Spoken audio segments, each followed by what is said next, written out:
Welcome back to the channel. I am the Maze Madman. Before we get started, hit that like and subscribe button and the notification bell so you're aware every time I upload a video. In today's video, we are talking those injuries that I promised you in the last video but never got around to. We'll also talk a little bit about the #1 recruit in the country in the 2025 class. Plus, Michigan got an upgrade. Let's talk about it. All that and of course, I'm upset. No disrespect, respectfully, but disrespectfully is disrespect. Don't be disrespectful. Those vile, disgusting Spartans, poor little bro them. And I'ma tell them why I'm mad. That vile, disgusting cesspool in Columbus, the other state, and of course, as always, I'm upset. First things first, Michigan commit in the 2025 class, Bobby Kanka or Kanka, because I know there's going to be somebody correcting me in the comment section. But shout out to you guys helping me stay strong with my vocabulary and English and pronunciation, all those things. I appreciate it. But anyway, Bobby was suspended by the Michigan High School State Athletic Association for what they call, quote, residency issues. He was suspended 2 games. To break all this down, let me put this in more layman's terms. Bobby moved, didn't update the paperwork with the new address, got suspended 2 games for it. Pretty much that's it. Bobby, of course, 6'5", 230 plus pound defensive end defensive lineman rather in the 2025 class for Michigan. At least he is a 4-star on Rivals. The others haven't caught up yet, but that is the update on Mr. Kanka, whichever it is. We'll get it from Bobby himself here in due time. Remember at the start of the last video where I said I was going to update you on some injuries and then that video ended and you never got those updates on the injuries? I know that was my fault, but I got you on this video. Let's start with the biggest one, of course, Blake Corum. Blake Corum got injured his knee last season against Illinois. Of course, was sidelined, tried to give it a go against the Buckeyes, was in for 2 snaps, maybe 3 before he had to call it quits. But he is back. He is 100% now. He didn't participate in the spring, but is expected to be 100% week 1. He's participating now, actually, but that was the most obvious or the most concerning injury for Michigan at the time. Going into now his senior season, super senior season, Blake Corum is expected to have a big year. Of course, a lot of Michigan's offense hinges on the run game with he and Donovan Edwards. Speaking of, Donovan Edwards also was dealing with some injuries late in the season. Of course, ran for all of those yards against the other state with pretty much a broken hand with one hand, okay?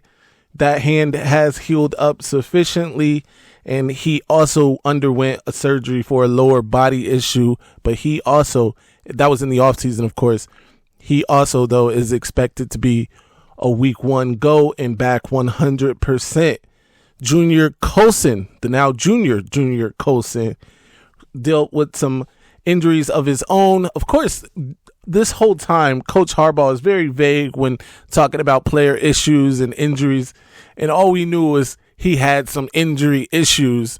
But obviously, he will be back and ready to go week 1. Expected to be the starting Mike linebacker, Junior Colson. Will Johnson had some off-season surgery on his knee. Nothing major, just to clean some things up. He was also a no-go during the spring, but will and has been back in fall camp towards the end of fall camp.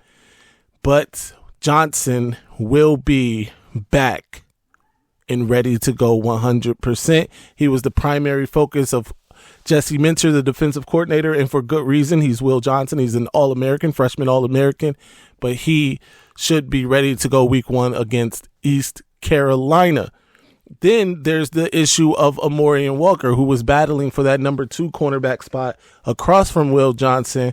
Amari was seen at practice on crutches. All we got from Coach Harbaugh, of course, is an undisclosed injury.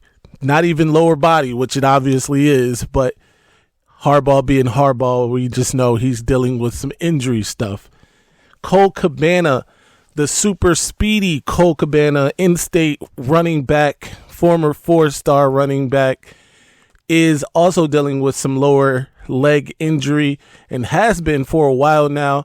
His injury is a little more vague, and we don't know exactly the healing time or when we can expect to see Cole Cabana on the field, but I was very excited about the Wolverines getting Cabana when they did. I am still very excited about eventually seeing him produce for the Wolverines. We'll keep you posted as more information comes along. And that, ladies and gentlemen, was the injury report heading in to week 1. Let's talk about a little bit of happier news. The number 1 recruit in the country, David Sanders, offensive tackle for Providence Day School in Charlotte, North Carolina, has been high on the Wolverines. According to Steve Wiltfong of On3, though, it looks like Clemson and Georgia are in the best position for him. That being said, it's still very early, and Michigan is right there in the thick of it. And in fact, Wiltfong himself says he's going to get back to Michigan. Michigan was the first program to offer him. Now he has over 30 opportunities. He and his family sat down with Jim Harbaugh in his office for a long time. Really enjoyed Michigan. That's a program he fits in on and off the field. He's going to get back for the Ohio State game at the end of the season. Of course, I've updated all of that information before. David Sanders was impressed with his visit to Michigan. He got an in-depth look at the campus and facilities and also spent some extended time with offensive line coach Sharon Moore. And I think the biggest factor in David Sanders' recruitment will be Sharon Moore and how well he can pitch him on coming in, being that dominant force that he obviously is for the Wolverines. We'll see how it all goes. A lot of the kids seem to like Sharon Moore, especially the offensive linemen. So I'm sure it'll be a situation similar to the 2024 class where the offensive line really led the charge in trying to get a bunch of the other guys. Hopefully, though, that 5-star in Michigan leads that charge because that holds a lot more weight. I know it's not necessarily fair, but it is what it is. When a quarterback is the head of the class, it usually holds a little more weight than the offensive lineman, even if that offensive lineman is the best prospect in the country. But as always, I'll keep you updated as more information becomes available. Lastly, we'll leave you on a high note as Michigan Stadium, the big house, has been upgraded. The lights are done. Here's a preview of them. Enjoy. Until next time, stay angry, my friends. I'm upset. Ladies and gentlemen,